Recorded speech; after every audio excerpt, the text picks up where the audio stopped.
Corrupts from Space Part 2. Chronicles from Dirty World. RHYNA and COL.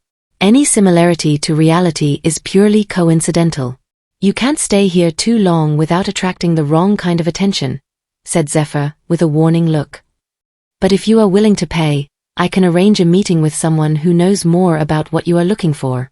Where? Asked Colonel. On Mars.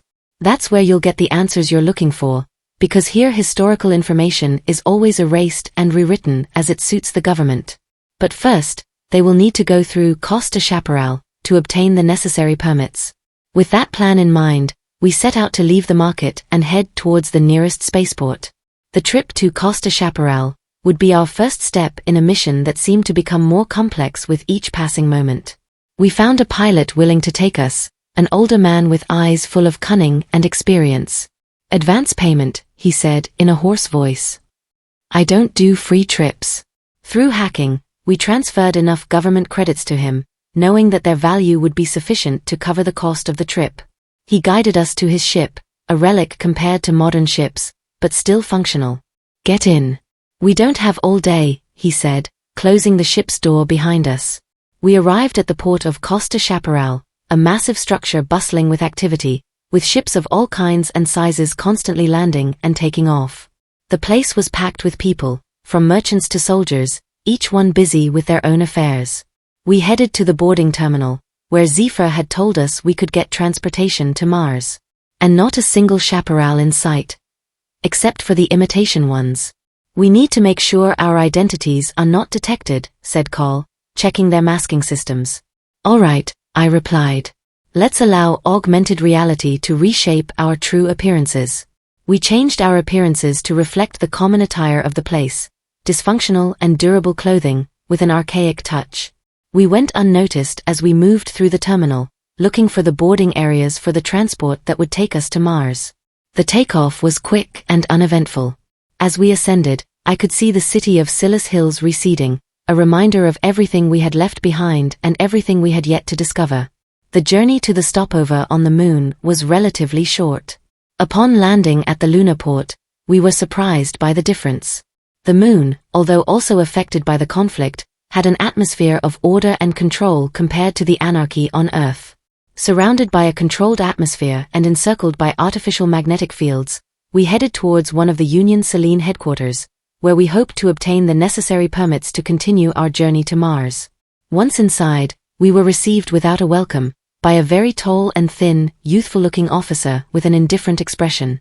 Identification and purpose of your visit, he said, without looking up at us. Archaeological researchers, I replied. We need to access Mars to conduct historical studies. The officer looked at us with suspicion, but after verifying our submolecularly forged documents, he allowed us to pass. You will have to wait for your permits to be processed, he said.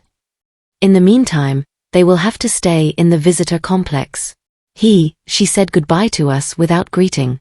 We headed to the complex, a modern and well-equipped structure, a stark contrast to what we had experienced on Earth. During our stay, we used our devices to gather information and evaluate our possible next moves. The rest was hydroponic food and making all possible checks for a couple in a low-gravity bedroom. And take a step towards the possibility of understanding and correcting the change that occurred in the course of history. From the moment I met Col Coulson, I knew there was something special about him. It wasn't just his ability to remain calm under pressure or his vast knowledge of technology and survival tactics. There was something more, a resilience that could only be forged through extreme experiences. Col didn't talk much about his past, but his actions and his gaze always said more than words could express.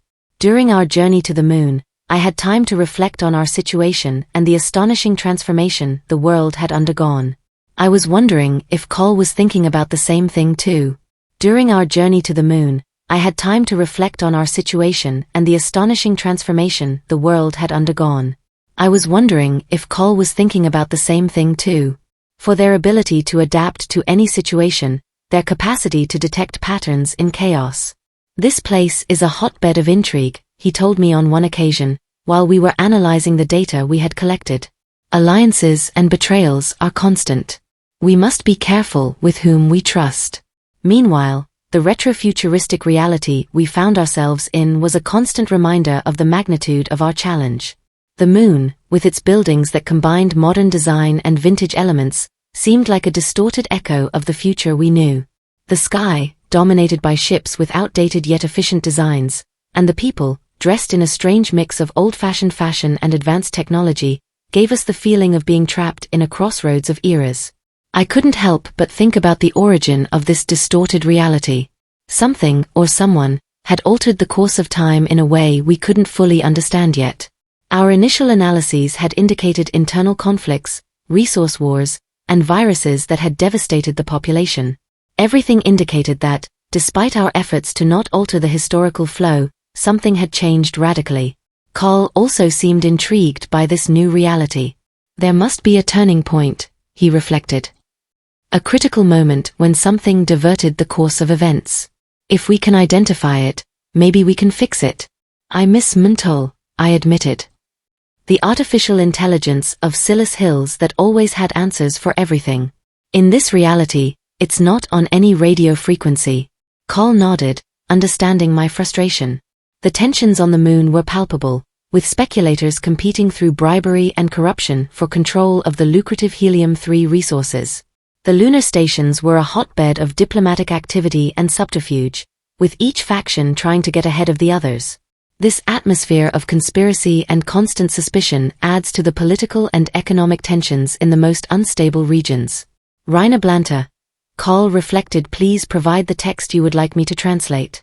Even after several missions working together, I am still amazed by his tenacity and ability to adapt to any situation and era. From the moment we were assigned as a team of chrononauts, I knew there was something special about her. It wasn't just her brilliance as an analyst, but her relentless determination and her enormous heart that, despite everything, remained full of hope, and a body of natural beauty, and without inhibitions. As we moved through the desolate streets of the moon, I couldn't help but reflect on how we had gotten here and how RHYNA had been a constant throughout our time missions. With RHYNA by my side, I knew we had a chance to solve the mystery. She had always been our compass, reminding me that, although our mission was critical, we must not lose sight of the humanity we were trying to protect. I remember when we discussed the ethics of intervening in certain past events. Me, more pragmatic and results-oriented, always willing to make tough decisions. RHYNA, on the other hand, always considered the human impact, the lives affected by each small change. In this retrofuturistic reality, her strength had been tested like never before. However, her determination had not wavered. I saw her deal with the despair of finding our city transformed, and although she was clearly affected, she never allowed herself to give up. At the spaceport, while negotiating with the pilot for our trip to the moon, I noticed his ability to adapt and read people. With a few calculated words and gestures, he got what we needed without raising any suspicion. That skill, that subtlety, was something I deeply admired in her. RHYNA was not only a brilliant analyst but also a natural leader. In times of crisis, he always found a way to keep us focused and united. His ability to see beyond the data and understand the bigger picture had saved us more times than he could count. Once on the moon, while we awaited our permits to travel to Mars, I watched as he immersed himself in gathering information. His mind was in constant motion, searching for patterns and connections that could explain the chaos around us. It was incredible to see how he could find clarity amidst the chaos. Later, as we walked through the Selene Union facilities, RHYNA paused for a moment to observe the lunar landscape. The sight of the illuminated domes and the elongated shadows cast by the metal structures seemed to lead her into deep contemplation. "What are you thinking about?" I asked him, knowing that his mind was always working. "In how all of this could have changed," he replied, without taking his eyes off the horizon. "In the lives we have touched, the decisions we have made, and how, despite everything, we keep moving forward." Her words resonated with me. RHYNA had always been like that, able to find purpose and hope even in the darkest situations.